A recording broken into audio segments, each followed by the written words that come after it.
प्रणिपात मेरे साथियों, आप लोग का हमारी ये विज्ञान की दुनिया, जिस दुनिया में हम लोग एक गुमसुदा हो जाते हैं, जिसको हम लोग एक रस का प्राप्ति करने के लिए इस दुनिया में उतरते हैं, वैसे विज्ञान की दुनिया में मैं सुस्वागतम कर रहा हूँ। आज हम सभी चलेंगे उस ओर की जिस विज्ञान के रस में हम लोग कुछ रस को छोड़ चुके थे। हम लोग जो क्लास 10 का जो पढ़ रहे थे पहला अध्याय, जिसका नाम था प्रकाश का परावर्तन एवं अपवर्तन, उसमें कुछ बातों को जान चुके हैं और कुछ जो बच गए हैं उसको बातों को पूरा करते हैं। ठीक है, इसके पहले वाले पाठ में हम लोग कुछ बात किए थे, जैसे कि दर्पण के बारे में। दर्पण दो तरह के होते थे, एक समतल दर्पण, एक गोलीय दर्पण। ठीक, तो वो दर्पण को क्या हुआ था कि उसमें समतल दर्पण के बारे में जान गए थे कि क्या होते हैं। आज उसके आगे की बात है, यानी कि गोलीय दर्पण। गोलीय दर्पण, उस गोलीय दर्पण के बारे में हम लोग बात करने के लिए यहाँ पे आपके सामने समक्ष आए हैं। आज उस गोलीय दर्पण के बारे में बात करेंगे। तो पहले दो दर्पण के बारे में बात हो गया है और दूसरी वाली जो बात है उसको आज देखते हैं। ठीक है, आइए। अगर बात करें, कुछ बात को लेके अगर चलते हैं, जैसे कि वक्र सतहों से परावर्तन। हम लोग अभी तक समतल यानी कि इस प्रकार के जो होते हैं दर्पण, सीधा दर्पण से ही अभी तक हम लोग क्या कर रहे थे, परावर्तन कर रहे थे। ठीक है, अब क्या चाहिए कि अब मुझे वक्र चाहिए, वक्र से परावर्तन करेंगे। वक्र से परावर्तन, जैसे कि वक्र कहने का मतलब या तो वो पूरा गोल हो या तो वो आधा गोल हो, ऐसे और ऐसे, इस प्रकार का गोल हो, वक्र की तरह हो। उससे अब हम लोग क्या करेंगे, परावर्तन करेंगे। यहाँ से प्रकाश का रोशनी आएगा, यहाँ से परावर्तन होगा, आपतन होगा, यहाँ से परावर्तन होगा। तो इस वक्र सतहों से परावर्तन का हम लोग आज के टॉपिक में बात करने वाले हैं, जो कि मिलकर साथ में पढ़ेंगे, इस रस का ज्ञान अर्जन करते हैं। बात यहाँ पर यह है कि समतल सतहों से नहीं, चिकने चमकदार वक्र सतहों से भी प्रकाश के परावर्तन से प्रतिबिंब प्राप्त होते हैं। अगर मेरे पास ये अगर रहे, ऐसा करके कुछ दर्पण रहे, ऐसा जरूरी नहीं है कि इसी से मेरा प्रतिबिंब, इसी पर खाली प्रतिबिंब देख सके। आप गाड़ी के जो बोनेट होते हैं, पीछे वाले जो बोनेट होते हैं, उस पीछे वाले बोनेट में इस प्रकार का कुछ लगा हुआ रहता है, ऐसे करके गोल सा ये लगा हुआ रहता है। तो आप इस पे देखेंगे, अपना चेहरा अगर देखेंगे, कभी कदाल गाड़ी के पीछे होंगे तो आप अपने उसमें चेहरा को देखे होंगे, उल्टा दिखाई देता होगा और काफी लंबा आपको चेहरा कर देता होगा। तो ये वो जो वहां पे आप लोग देख रहे हैं वो वक्र है, वक्र में वो आपका प्रतिबिंब मिल रहा है। ठीक है, तो ये कहा गया इसमें। आगे बोला गया है कि उदाहरण के लिए आपको एक उदाहरण तो वो दिए, एक उदाहरण हम लोग दैनिक जीवन में अपने घर में भी देख सकते हैं। वो उदाहरण है चम्मच, जिसको इंग्लिश में स्पून कहते हैं। वो चम्मच आप क्या करें, अपने चेहरे के सामने, उसको चेहरे के सामने चम्मच लीजिए और चेहरे के सामने उसको प्रतिबिंब देख सकते हैं। अगर उसके सामने रखें तो आपको प्रतिबिंब यानी कि आपका उसमें इमेज दिखेगा। इसे और अच्छी तरह से समझने के लिए एक एक्टिविटी करते हैं और उस एक्टिविटी करने पर आपको और अच्छे से समझ में आ जाएगा। क्या करना है, देखिए, उस एक्टिविटी में आपको सबसे पहले एक मोमबत्ती जलाकर उसकी लौ के पास एक चमकदार यानी कि शाइनी चम्मच लाते हैं। मोमबत्ती लेना है, मोमबत्ती लीजिए, मोमबत्ती लेकर उसको सामने उसको चम्मच को रखिए। ठीक है। तो उसमें क्या होगा कि उस चम्मच के दोनों ओर की सतहों को लौह की ओर रख कर निम्नलिखित तथ्यों की जांच करने का प्रयत्न करते हैं। एक बार उसको आगे से और एक बार उसको पीछे से, आगे और पीछे से दोनों तरफ उसको रखकर उसका प्रतिबिंब देखिए, उसका इमेज देखिए, किसकी, जलती हुई मोमबत्ती का। तो कुछ किस प्रकार का इमेज और उसमें क्या देखने के लिए मिलता है इस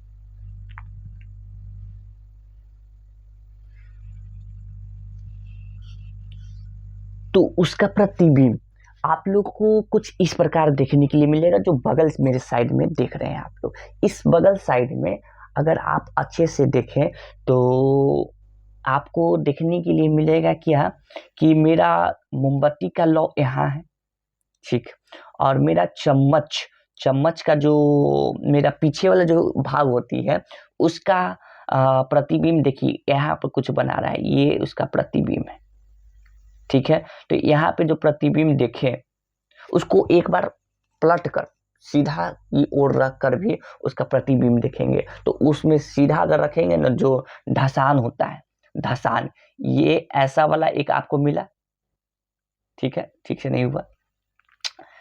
एक आपको इस प्रकार से उभरा हुआ इसका वक्र मिला, ठीक है। एक बार क्या करना है, अंदर से एक बार इस तरीके से मैं चम्मच लेकर, इस तरीके में चम्मच लेकर आपको देखना है एक बार ऐसे, ठीक है। तो उसमें आपको उल्टा, ये जो प्रतिबिंब जो है उसको उल्टा देखते हुए देखने के लिए मिलेगा, ठीक है। तो इसमें कुछ बात कहा गया है जो कुछ सुनेंगे। क्या कहा गया, सबसे पहला इसमें चीज समझने वाली है कि प्रतिबिंब सीधा या उल्टा। दूसरी, मोमबत्ती की लौ के आकार की तुलना में लौह के प्रतिबिंब का आकार कैसा है, इस पे गौर कीजिए। तीसरा, चम्मच की लौ से दूरी को बढ़ाकर प्रतिबिंब के आकार में परिवर्तन की जांच करते हैं। ये तीन चीज को देखते हैं किसमें, हम लोग जो ये क्रियाकलाप कर रहे हैं उस जहां जल रहा है मोमबत्ती वहां, ठीक है, जहां चम्मच ली हो उसको बढ़ा घटा कर उसको एक बार देखेंगे, जांच करेंगे कि क्या उसमें कुछ फर्क आता है। अगर हाँ तो चम्मच के दोनों सतहों से बने प्रतिबिंब लगभग वैसे ही होते हैं जैसा कि गोलीय दर्पण यानी कि स्फेरिकल मिरर से बनते हैं। जो हमारा गोलीय दर्पण होते हैं ठीक वैसा ही हम लोगों को चम्मच में भी प्रतिबिंब बनाकर दिखाता है, ठीक, इस बात को समझे, ठीक है। तो ये क्रियाकलाप आप घर पे भी कर सकते हैं, अच्छा लगेगा आपको करते हुए। उसकी बात अगर बात करें गोलीय दर्पण, जो कि बात किए थे कि दर्पण दो तरह के होते हैं, एक समतल जिसको प्लेन मिरर करते हैं, एक हम लोग के पास होते हैं गोलीय दर्पण जिसको स्फेरिकल मिरर कहते हैं, ठीक। ये क्या होते हैं, ऐसे दर्पण जिसका परावर्तक पृष्ठ गोलीय होता है। परावर्तक पृष्ठ कहने का मतलब क्या, इस प्रकार से हो,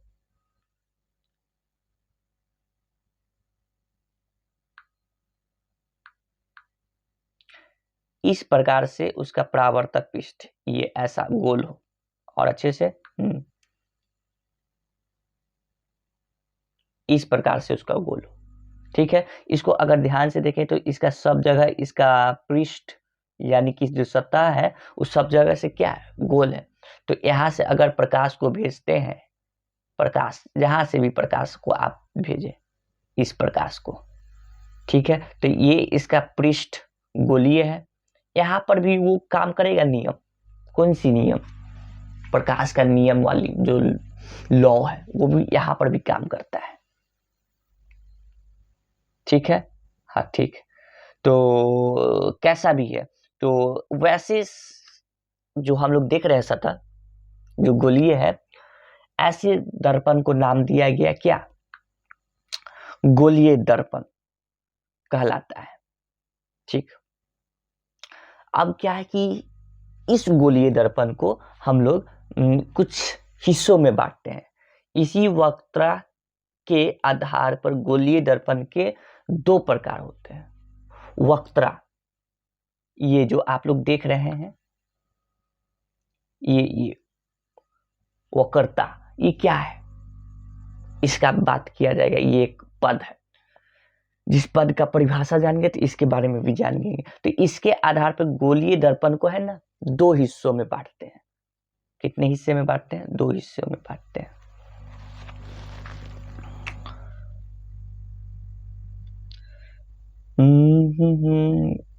इसको कहाँ लिख दे? नीचे लिख देते हैं, यहाँ लिख देते हैं। इसको दो हिस्सों में बांटते हैं। पहला हिस्सा को इसका नाम देते हैं क्या? अवतल।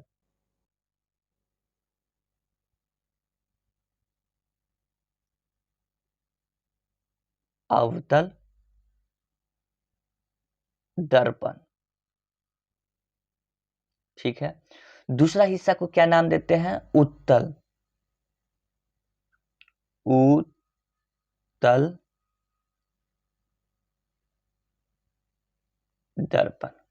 क्या इसका इंग्लिश में भी नाम हम लोग को बताएंगे? तो बिल्कुल बताएंगे, किस खुशी में नहीं बताएंगे, बताइए। ये होगा कनकेव, कनकेव। और दर्पण का इंग्लिश जानते ही मिरर। ये होता है कन्वेक्स, कन्वेक्स मिरर। तो ये दो तरह के आपके पास, ये दो तरह के आपके पास देखने के लिए मिलेंगे। क्या? दर्पण। ये किसके भाग है? ये गोलीय दर्पण की ये एक भाग है वक्तरा केंद्र के आधार पर, ठीक है। अगर आपको और अच्छे से बताने की कोशिश करें तो होता यूं है कि अगर मेरे पास, यदि मेरे पास ये गोल दर्पण है, ऐसा करके गोल, अगर मेरे पास गोल दर्पण है, ठीक से नहीं बना लेकिन मान के चलिए गोलीय दर्पण है, ये थोड़ा और अच्छे से बना देते हैं। ये मेरे पास गोलीय दर्पण ऐसा है। अब इस गोलीय दर्पण में क्या करना है कि इसको कुछ चीज से इसको दो हिस्सों में बांट दिए, सीधा कट जाता है, ठीक। इसको किसी चीज से दो हिस्सों में बांट देते हैं। तो ये क्या होगा कि एक ऐसा और एक ऐसा हिस्सा में ये बट जाएगा, ठीक। तो इस हिस्सा को और इस हिस्सा को कुछ नाम दिया गया, जो कि वो दो भाग निकल के आते हैं। तो उसी को दो भाग को, एक का नाम ये रखा गया अवतल दर्पण और एक का नाम रखा गया उत्तल दर्पण, ठीक है। इतनी बात समझे? बिल्कुल, ये बात समझे। तो अब इस चीज को देख लेते हैं, अवतल दर्पण के बारे में कुछ पढ़ लेते हैं। जैसे कि अवतल दर्पण के बारे में बात करेंगे तो इसका परावर्तक पृष्ठ अंदर की ओर अर्थात गोले के केंद्र की ओर धंसा हुआ होता है। अंदर की ओर, अंदर की ओर कहने का मतलब क्या? ऐसे होगा, ये लिए, ठीक है। इसका मेरे पास अभी इस प्रकार में गोलीय दर्पण है, ठीक है। इसको इंग्लिश में क्या बोलते हैं? स्फेरिकल मिरर, स्फेरिकल मिरर, ठीक है। अच्छी बात है। अब इसी गोलीय दर्पण को क्या किए कि इसको दो हिस्सों में तोड़ दिए थे, एक हिस्सा ये मिला और एक हिस्सा ये मिला, ठीक। तो ये वाली हिस्सा जो आप देख रहे हैं, कौन वाली हिस्सा? ये जो हिस्सा है, ये वाले हिस्सा को हम लोग नाम देते हैं अवतल दर्पण, अवतल दर्पण।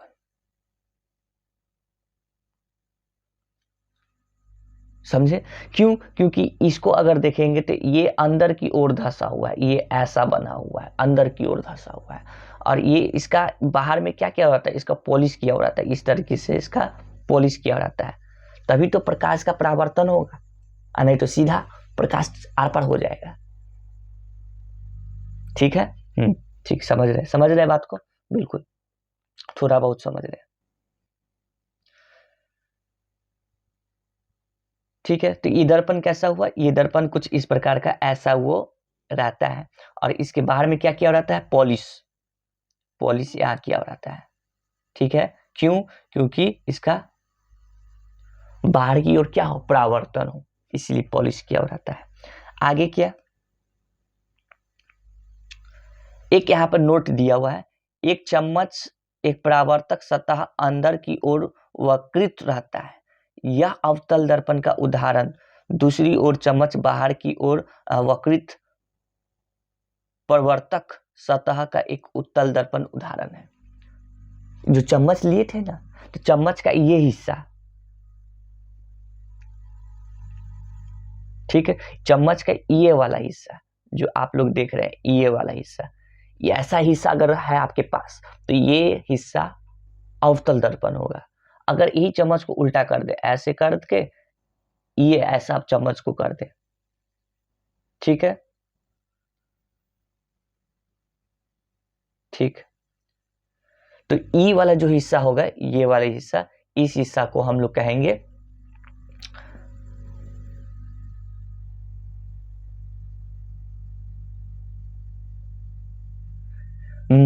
उत्तल दर्पण।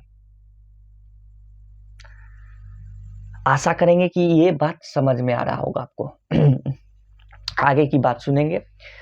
अब इसके कुछ डायग्राम दिए हुए आपके सामने, जो कि यहाँ पे देख सकते हैं, ये डायग्राम है इसका, ठीक है, ये वाले हिस्सा देख रहे हैं इस प्रकार का, जो कि ये उत्तल दर्पण है। ठीक है, इसका ये बाहर में क्या रहता है, पॉलिश रहता है, जो कि यहाँ पर किया हुआ है। ठीक है, ये सामने वाला ये फ्रंट है आपका, ये फ्रंट जो कि यहाँ लिखा हुआ है। तो कुछ ये कुछ बातें हैं जो बता दिया गया है। ठीक, दूसरा है आपका उत्तल दर्पण। ठीक है, उत्तल दर्पण को इंग्लिश में कन्वेक्स मिरर कहा जाता है। ये क्या होता है, इसका परावर्तक पृष्ठ बाहर की तरफ उभरा हुआ रहता है। कैसे, ये देख रहे हैं, इसको चम्मच मानते हुए चलिए, ठीक है, ये चम्मच है तो ये बाहर ऐसे, अगर ये चम्मच है तो ये बाहर की तरफ उभरा हुआ है, बिल्कुल उभरा हुआ है। तो ये वाला जो आपका बाहर की तरफ उभरा हुआ है, ये उत्तल दर्पण है, कन्वेक्स मिरर। ठीक है, हाँ,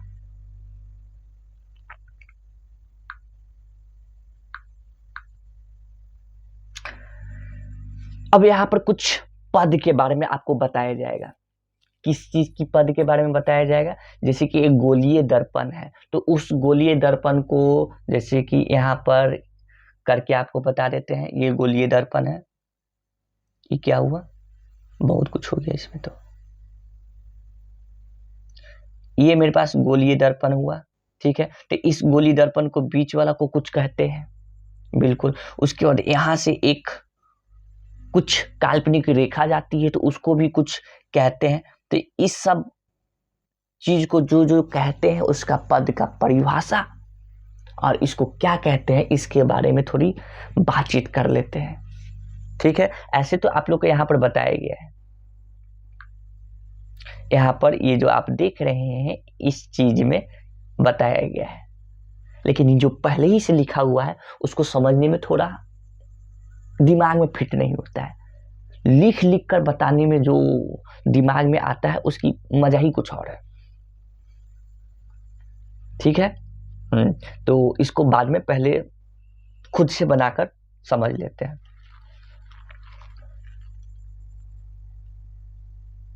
तो हमारी इस ब्लैक स्क्रीन पे आ जाइए।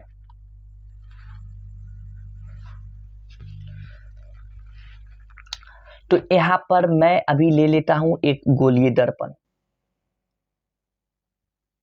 ले लिए। ठीक है, इस गोलीय दर्पण में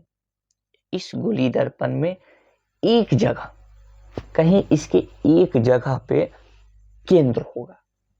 किसका, इस पूरे गोल का कहीं एक जगह केंद्र होगा। ठीक, होगा, होना ही चाहिए, होगा नहीं तो चलिए उसको लेके चलते हैं कि यहाँ पे वो केंद्र होगा। ठीक है, तो इस केंद्र को कहा गया वक्त्रता केंद्र। क्या कहा गया?